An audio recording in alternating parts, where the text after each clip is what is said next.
And good evening, everybody, and welcome back to the Worcester Red Sox 2026 Game Breakdown Series, game number 3 of 150. With the with the minor leagues, I want to just preface this real quick. With the minor leagues, the games, for lower series, I don't know how many that they do. But the good thing about the MLB and the MILB, they tell you it's 162 for Boston Red Sox, and it'll be 150 for Worcester. So this is game number 3 of 150 for Worcester. A scheduled 150 games. Outside of that, I don't know how many games. I don't know how many games Portland will be doing. I don't know how many games Greenville's doing. I don't know how many games Salem is doing. We'll have to find that out this week. By the way, I'll be doing game breakdowns for those three as well once we get into the season for those three teams. And I believe that starts Thursday. So stay tuned for that as well. And I'll try to find out how many games each of those guys will play as well between now and then. If anyone knows and happens to be listening to this video, let me know down below.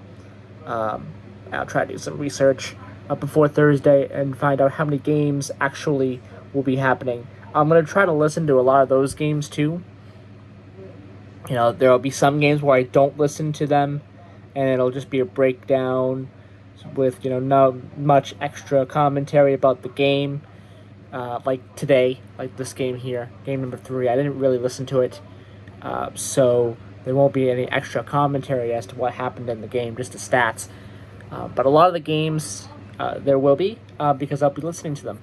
A lot of Boston games, a lot of Worcester games, and things like that. So, all right, we're going to get right into this here. This is game number 3 of 150 for the Worcester Red Sox AAA 2026 season. Last game with the Syracuse Mets for this series, and it's a loss, unfortunately. It is a loss. It's a series loss, 2-1. Mets moved to 2-1 on the year. Worcester is 1-2 on the year, just like the Boston Red Sox as well. And they have a tough series coming out of this as well. They go to St. Paul. So that's going to be next for the Worcester Red Sox, but we'll get to that at the end here. All right, 10-8 was the final. Syracuse Mets beating Worcester. Let's go over the stats. Morabito, 3 at-bats. This is now for the Mets here. Morabito had 3 at-bats, a run, an RBI, and a K, a strikeout. Clifford, 4 at-bats. He had an RBI. He had a couple of strikeouts. Clifford kind of struggled. Also getting a couple of hits. Arroyo, again. Christian Arroyo, 5 at-bats. He got 2 runs, 2 hits, an RBI as well. Pitch runner, Clough came in. He got a run. Haiwan Bay also performed well in this one. 4 at-bats. He got 2 runs, 2 hits, 2 RBIs, man. Also getting 2 RBIs, Pache, 5 at-bats. He had a run, 2 hits, 2 RBIs. Sanger also did well. The catcher, 5 at-bats, a hit, 2 RBIs.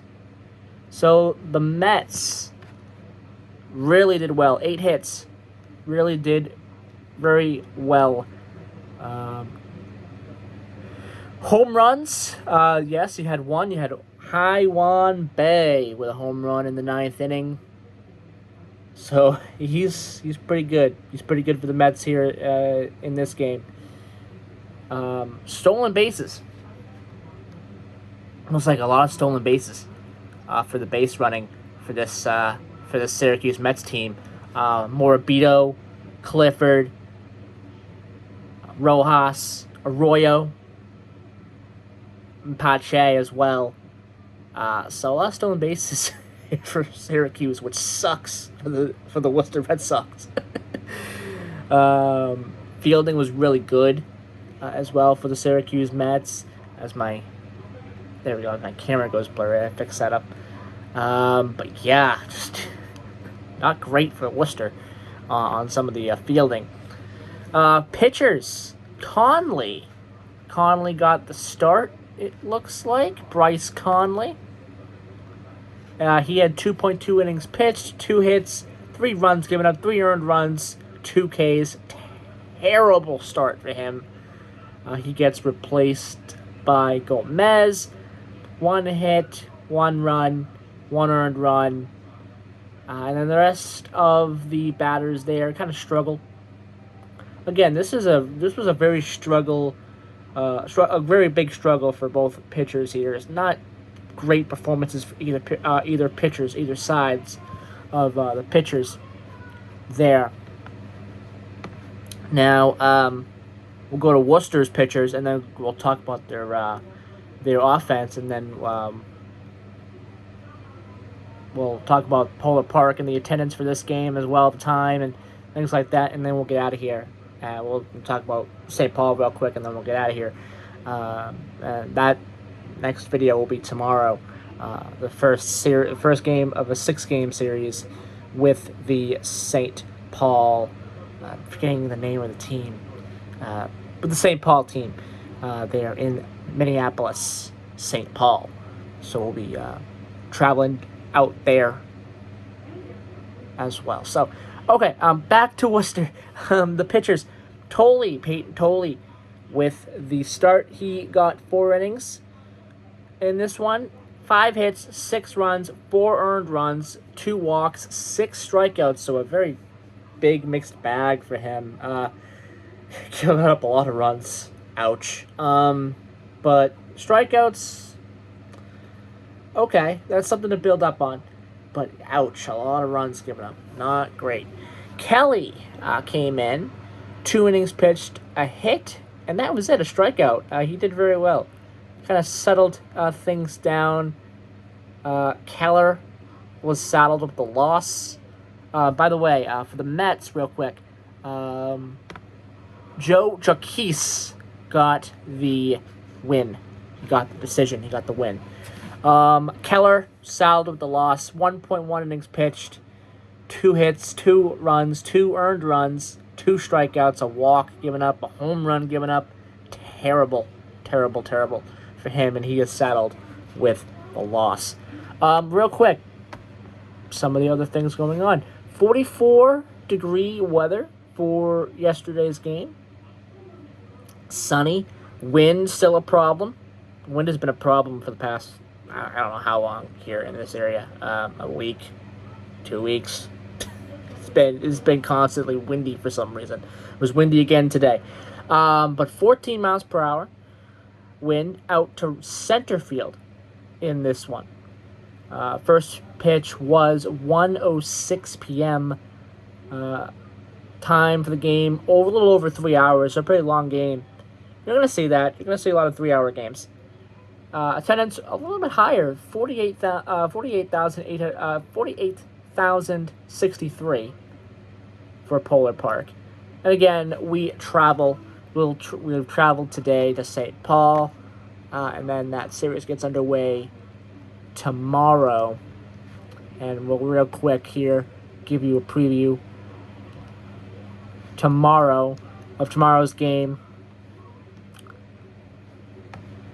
St. Paul is undefeated, 3-0. They swept their first series. They took on, let's see, who did they take on real quick?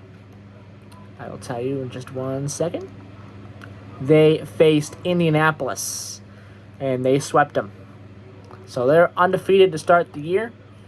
They will face Worcester at home in St. Paul, Minnesota. St. Paul, Minneapolis area, Minnesota. That should be an interesting game.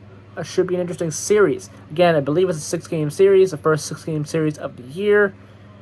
And that is going to be a very important series for the Worcester Red Sox to win. So we'll have to see what happens. But off to a really iffy start for Worcester. But they have a chance to kind of right the ship a little bit for this next series against a very good at least the first 3 games, very good St. Paul team. McLeod for St. Paul is the starting pitcher. Worcester has not announced their starting pitcher as of this video going out, so can't say anything about that right now. And that'll be it. And then one other thing we'll briefly mention here. I know this is the AAA breakdown, but real quick, we'll talk about the AA and single A, high A, what you should expect with that as well. For the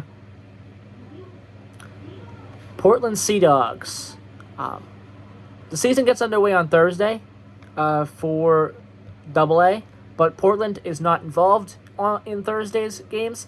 Friday's games, they are. They will take on Somerset at 6:35 p.m. That is the beginning of the year for Portland. So we have that.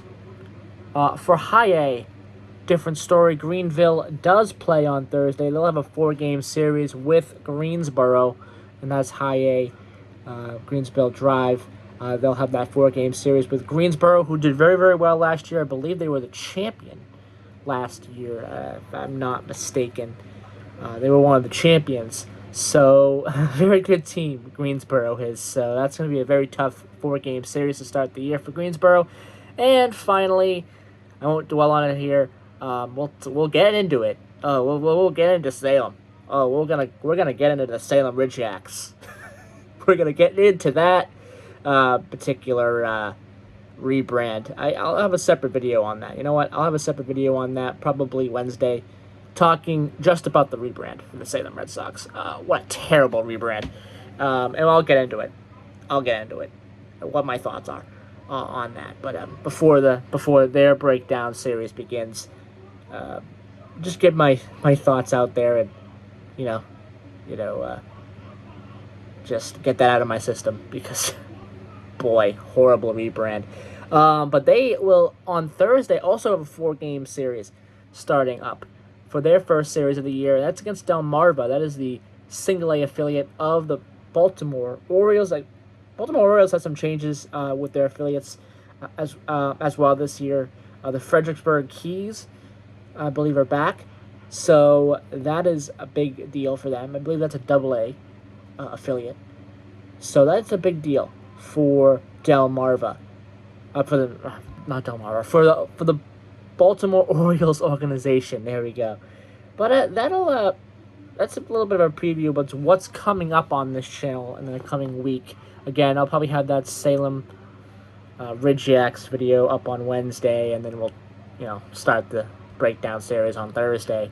I gotta get that out of my system. Terrible rebrand. But we'll talk more about it on Wednesday.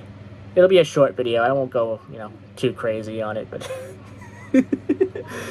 yikes. Okay, anyway, thank you for listening to this breakdown here for the Worcester Red Sox. Again, I'll be back tomorrow for another breakdown of the Worcester Red Sox. That game again gets underway at 7:37 p.m.